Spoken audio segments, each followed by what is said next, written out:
Have you ever sat in your car after a family gathering and felt completely drained? Not because of what was said, but because of what you didn't say. Because once again, you bit your tongue. You smiled through the discomfort, and you told yourself, it's just how they are. Let's be honest, how many times have you convinced yourself that tolerating pain is the price of keeping the peace? We live in a culture that glorifies resilience, but often forgets to mention boundaries. We're taught to be kind, patient, forgiving, even when it's killing us quietly, especially if the hurt comes from someone we're supposed to love. But here's a truth most people never say out loud. The most dangerous betrayals don't come from strangers. They come from the moments we abandon ourselves to make someone else comfortable. In Stoic philosophy, it doesn't tell you to fight fire with fire.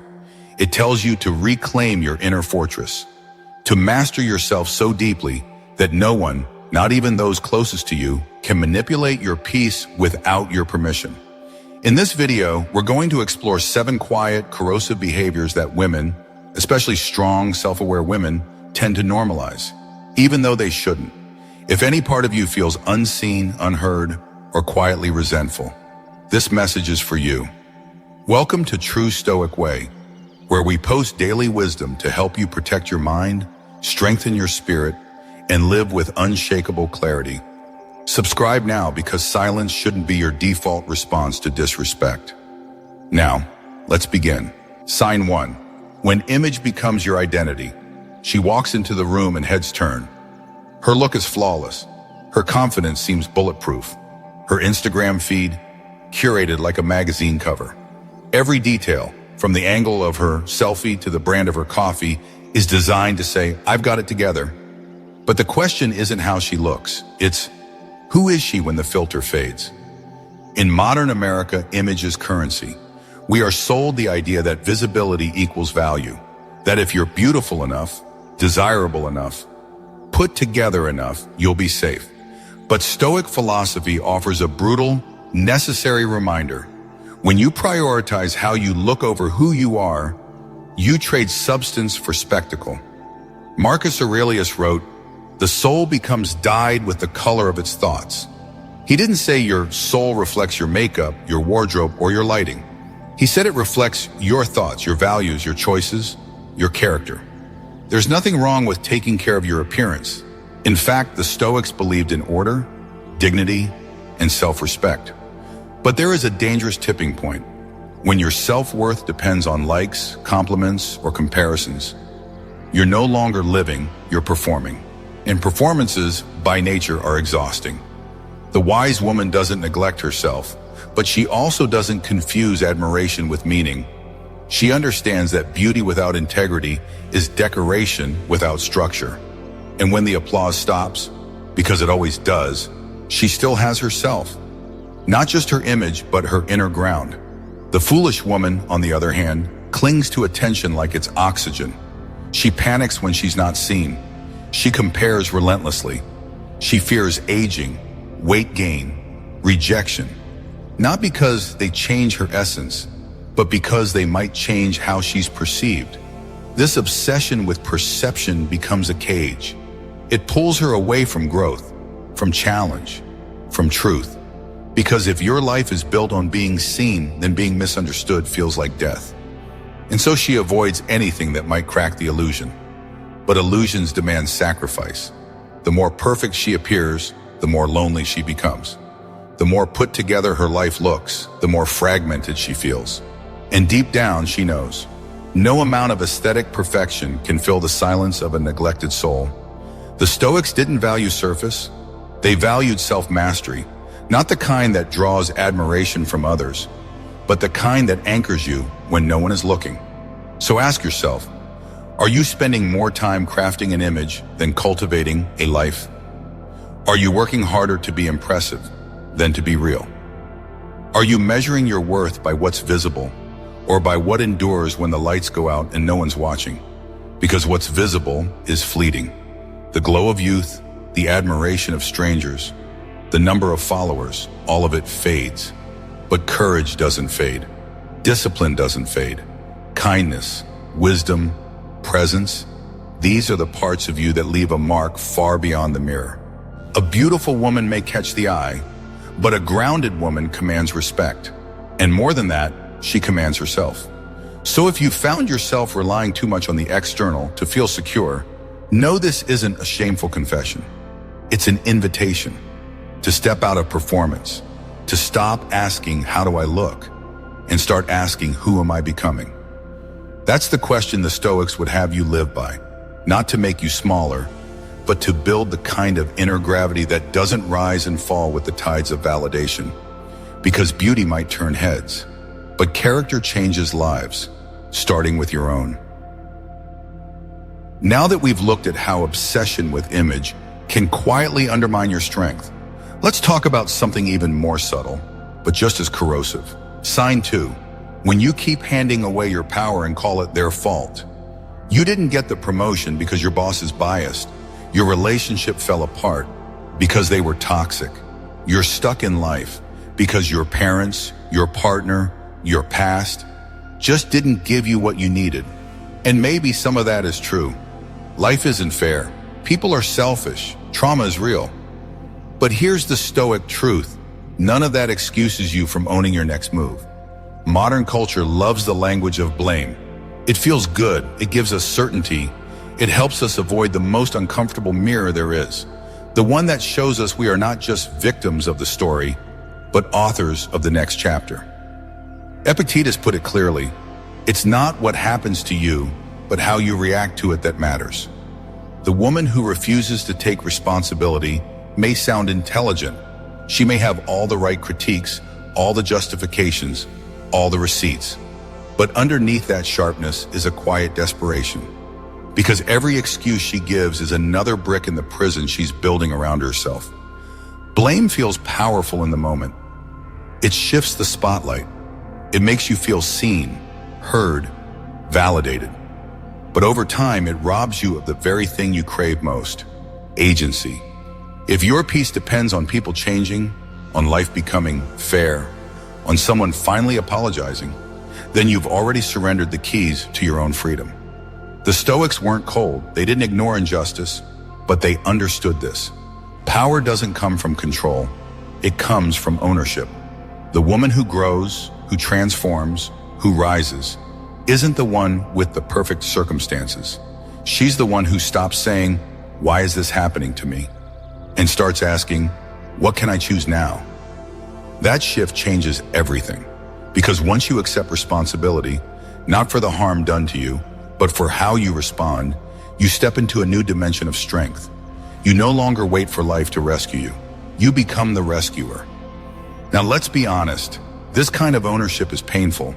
It forces you to confront the parts of you that settle, avoid, sabotage, or stay stuck, but it's also liberating because it returns the pen to your hand. You stop being a character in someone else's story. You start writing your own. So here's the question. Are you stuck, or are you secretly waiting for someone else to change first? Are you complaining about your journey, your relationship, your might, while avoiding the uncomfortable truth that you're still choosing it? Owning your power doesn't mean blaming yourself for everything. It means refusing to abandon yourself in anything. The Stoics would ask, are you reacting, or are you responding with intention? Are you deflecting your discomfort or transforming it? Because no one is coming. Not the perfect boss, not the fairy tale partner, not the magical opportunity. It's you. It's always been you. The sooner you accept that, the sooner you start becoming the woman who leads, not waits. Now that we've faced the subtle ways we give our power away, it's time to look at a trap even more common and more quietly destructive. Sign 3, when you live for approval and call it connection. You post something honest, but delete it 10 minutes later because it didn't get enough likes. You walk into a room confident until you notice someone side-eyeing your outfit. You make a decision, but then second guess it because you're not sure how others will take it. And just like that, your center shifts. You shrink, you smile, you adjust. Not because it feels right, but because you're afraid of what it might mean if someone disapproves. This is the trap of approval. and it's one of the quietest forms of self-abandonment. The Stoics warned us about this over 2,000 years ago. They called it enslavement by opinion, when your peace, your direction, your identity are all held hostage by what others might think. Here's the hard truth. If your self-worth depends on constant validation, you'll spend your life shape-shifting for people who don't even know who they are. And in the process, you'll lose yourself. A foolish woman is not one who lacks intelligence. She's the one who constantly edits her truth to earn applause. She silences herself to avoid judgment. She flatters to be liked. She hides her depth, her dreams, her strength, because she fears they might be too much. But approval is a moving target. The moment you catch it, it shifts. You can spend your entire life trying to be palatable to everyone and end up invisible to yourself. Now, this isn't about becoming cold or detached. We're human. We care. The Stoics never said you should be indifferent to others. They said you should never depend on them for your identity, because when you live for applause, you die in silence. And real connection, deep, nourishing connection, doesn't require performance. It requires presence. Ask yourself, are you posting that because it's true or because it'll be liked? Are you saying yes because you mean it or because you're afraid of seeming difficult? Are you chasing connection that actually costs you authenticity? Stoicism calls us to anchor inward, to build a life that feels good on the inside, even if it doesn't always look impressive on the outside. Marcus Aurelius asked, if you are doing what is right, never mind whether people approve of it or not. Because strength is not loud, it's quiet self-respect. It's making choices that align with your values, not your fears. It's standing tall even when the crowd turns away. So if you've been living on the edge of other people's opinions, constantly scanning the room for approval, it's time to pause. Come home to yourself. You don't need to be liked by everyone. You need to be known by yourself. And if you're ready to start building that kind of clarity and strength, you're exactly where you need to be. Here on True Stoic Way, we post daily Stoic insights to help you silence the noise, reclaim your mind, and live from principle, not pressure. Subscribe now and surround yourself with the kind of wisdom that doesn't fade when opinions shift. Because the truth is, being real will cost you some people, but being fake will cost you yourself. Next, we'll explore what happens when emotions, powerful, natural, overwhelming, go unchecked. Because approval may shape how we act, but emotion, when left unmanaged, shapes who we become. Sign 4. When your emotions run the show, and you call it being real. It starts small. Someone cuts you off in traffic, and your whole body tenses. A friend forgets to text back, and your mind spirals into stories. Your partner makes a comment that stings, and before you even think, the words come flying out. Sharp, defensive, unretractable. And then, regret, or worse, justification.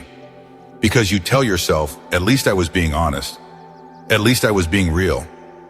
But here's what the Stoics would say. Reacting to every emotion isn't authenticity, it's captivity. In a culture that romanticizes rawness, we've confused feeling everything with controlling nothing. We say things like, that's just how I am, when what we really mean is, that's how I've chosen not to grow. Let's be clear, emotions are not the enemy. The Stoics never said, don't feel. They said, don't be ruled. Anger, jealousy, fear, sadness, all of it is part of the human experience. But the moment your emotions dictate your actions, your tone, your choices, your decisions, you've handed over the keys to your life to something unstable. The woman who is led by her emotions lives on a roller coaster. She's powerful one moment, then shattered the next. One conversation derails her entire week. One criticism turns into a personal crisis. She walks through the world expecting others to manage her inner state. And when they don't, she calls them insensitive, unavailable, or cold. But emotional intensity isn't the same as emotional intelligence. And feeling deeply is not an excuse for chaos. The Stoic woman does not suppress. She observes, she breathes. She asks herself, is this reaction helping me or hijacking me? There's a strength in restraint, not repression, restraint. The pause between trigger and response is where your power lives. You don't have to respond to every email the moment it arrives. You don't have to fight every battle just because you feel provoked. You don't have to escalate every disagreement to prove a point. In fact, your calm is often the loudest message in the room. Imagine this. Someone insults you in front of others. You feel the heat rise. You want to step back, destroy, expose. But instead, you pause. You feel the emotion, but you don't become it. You take a breath. You respond with clarity, not chaos. That is mastery, because anyone can be reactive. That takes zero discipline. But to be intentional, to lead yourself when it would be easier to lose yourself, that is the path of strength. And yes, there will be moments when you slip. You'll say too much. You'll lash out. You'll retreat when you should speak or explode when you should pause. That's okay. The goal isn't perfection. The goal is awareness, to catch yourself faster, to recover quicker, to choose better, one moment at a time. The woman who leads herself emotionally doesn't live a life free of stress. She lives a life that's not dictated by it. She doesn't avoid conflict. She simply refuses to let emotion decide her values, her boundaries, her direction. She understands that true strength is quiet. It doesn't need to scream. It doesn't need to dominate. It just is. So if you've been feeling like a passenger in your own emotional life, swung from one mood to the next, blaming others for your reactions, calling chaos passion, and overreaction truth, pause. Ask yourself, is this feeling valid? Yes. But is this response useful? Maybe not. What would a wiser version of me do in this moment? That's how you reclaim authority over yourself. Not by shutting down what you feel, but by choosing how you express it. Time. Now, let's shift from what happens inside us to what we chase outside of us, believing it will finally make us feel secure, respected, and enough. Because sometimes the greatest instability doesn't come from emotion, but from desire without direction. Sign 5. When you chase more and call it ambition, you set the goal, you hit it, and for about 2 days, maybe 2 hours, maybe 2 minutes, you feel proud, accomplished, validated. But that's why an emptiness creeps in, a voice that whispers, what's next? What else? And is that all? So you set another goal, you double your schedule, you stack your calendar, you hustle, grind, perform, or shade in the name of growth, and all in the name of ambition. But what if you're not chasing purpose? What if you're running from stillness? In modern culture, especially here in America, we are taught that movement equals meaning, that more is always better, that your worth is tied to your output, your success to your salary, your value to your visibility. And so you chase, not because you know what you want, but because you're terrified of what will happen if you stop moving long enough to feel the silence. The Stoics saw this clearly. They warned about desire and governed by wisdom. They knew that ambition without alignment is a treadmill, not a path. You run and run, but you never arrive, because you never defined where there actually is. Seneca said, it is not that we have a short time to live, but that we waste a lot of it. What he meant was this: we're not running out of time. We're wasting energy chasing things that were never ours to begin with. Or worse, chasing things we were told to want. The woman who is ruled by blind ambition wears burnout like a badge of honor. She's proud of how little she sleeps. She brags about her back-to-back meetings. She posts her rise and grind mornings while hiding the anxiety attack she had in the car before work. She tells herself it's all worth it, but she can't remember the last time she felt joy that wasn't tied to performance. She can't remember the last time she sat with herself and didn't feel behind. Stoicism invites a harder question. Why are you running? And more importantly, where is your running taking you? Ambition in its truest form is not noisy. It's focused. It's grounded. It's driven by clarity, not comparison. It knows when to act and when to rest without guilt.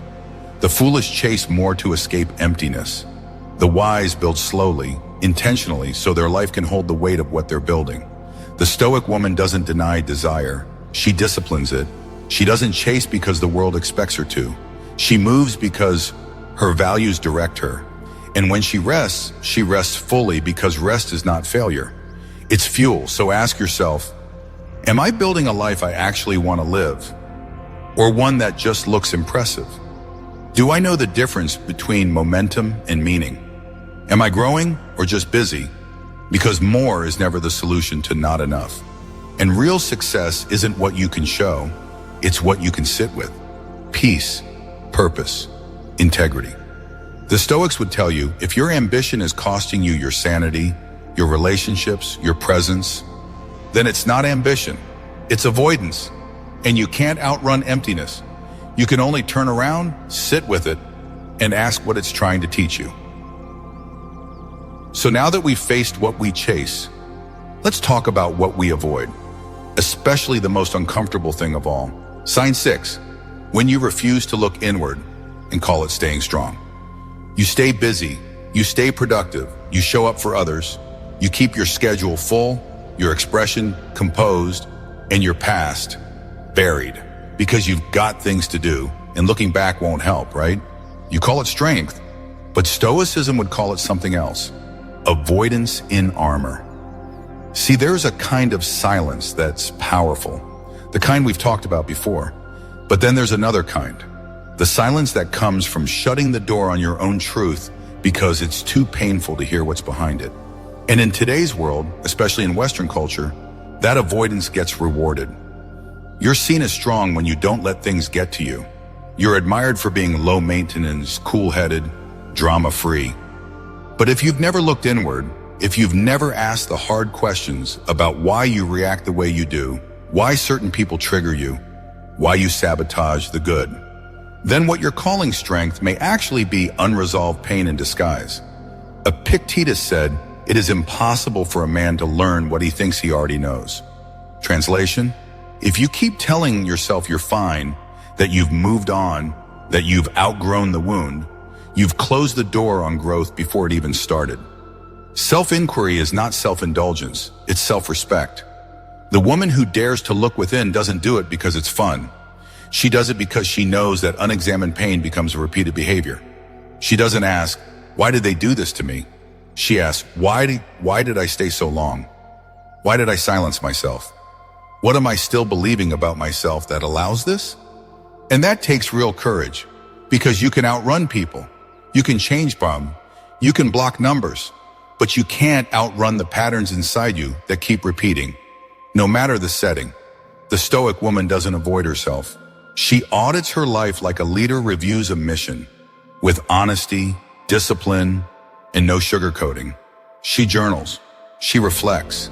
She sits in discomfort, not because she enjoys pain, but because she knows the only way out of a pattern is through it.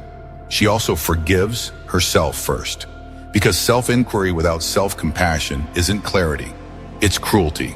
So here's the truth. Numbing isn't strength. Deflection isn't confidence. Pretending it didn't affect you doesn't make you a Stoic. Facing it, understanding it, learning from it, that's what Stoicism is all about. Ask yourself, when was the last time I slowed down enough to feel what I'm carrying? What emotions or truths have I pushed away in the name of being strong? Am I truly grounded or just emotionally disconnected? Because strength isn't found in denying the wound. It's found in tending to it and refusing to let it bleed into every future decision you make. And if you're afraid of what you'll find when you look inside, that's exactly where the work begins. Now that we've explored how avoiding our inner life can be the greatest form of self-abandonment, let's talk about one final, often overlooked behavior, one that doesn't look harmful, but has the power to destroy relationships, intimacy, and respect without a single insult. Sign 7, when you speak and to be heard, but forget to listen to understand. You're articulate. You know how to defend yourself. You've read the books, taken the courses, maybe even done the therapy. You know your truth, and you're not afraid to speak it. But let's pause here. Is speaking your truth the same as seeking understanding? Or are you simply waiting for your turn to talk? In a world obsessed with being heard, we've made noise a virtue and silence a weakness. We live in an era where opinions are currency. Everyone's talking. Few are actually listening. And yet the Stoics taught that wisdom begins where the ego ends. An ego, it thrives in monologues. Marcus Aurelius wrote, "The opinion of 10,000 men is of no value if none of them know themselves." But here's the harder question. Do you know yourself well enough to know when your voice is helping and when it's just filling space? The woman who talks over others may feel powerful, but power isn't in volume, it's in presence. She may feel in control because she's saying all the right things. But control without curiosity is just dominance in disguise. Here's the truth. You don't grow by repeating what you already know. You grow when you sit with something unfamiliar, long enough to let it change you. But that requires listening, real listening. The kind where you're not mentally preparing your rebuttal or framing a story that's better than the one someone else is telling. The Stoic woman doesn't listen to agree. She listens to learn, to see what she's missed, to expand the world beyond her own experiences and filters. Because sometimes the wisest response isn't a clever insight, it's a pause, it's a breath, it's a willingness to let someone else's truth exist beside yours. Think about it. Do you interrupt to clarify or to win? Do you ask questions to connect or to redirect attention back to yourself? When someone disagrees, do you lean in or emotionally check out? In a culture that rewards performance, active listening is a radical act. It slows down the noise. It removes the need to impress. And it allows you to respond from depth, not defensiveness. The Stoics weren't silent because they had nothing to say. They were silent because they knew words shape the soul, both the one who speaks them and the one who receives them. So if you want to be heard, start by hearing others. Not just their words, but their intent. Not just their logic, but their emotion. Not just the surface, but what lies underneath. Because when you listen with presence, you elevate the entire conversation. And more importantly, you become someone worth listening to. Closing reflection. So here we are, 7 signs, 7 invitations to rise, not in the eyes of the world, but in the truth of your own character. You don't have to change overnight. You don't have to be perfect, but you do have to be honest with yourself first. Because every moment you tolerate what quietly harms you, every time you abandon what you know for the comfort of approval, every time you speak without listening or react without reflection, you drift further from the life your soul is capable of holding. And that's why we're here. At True Stoic Way, we're not just about philosophy, we're about practice, reflection, discipline, and the kind of inner strength that doesn't break when life gets loud. Subscribe now if you're ready to lead yourself calmly, clearly, and without apology. Because the world doesn't need more noise. It needs women who are grounded, wise, and unshakably whole. Let that woman be you. Let's begin again, stronger.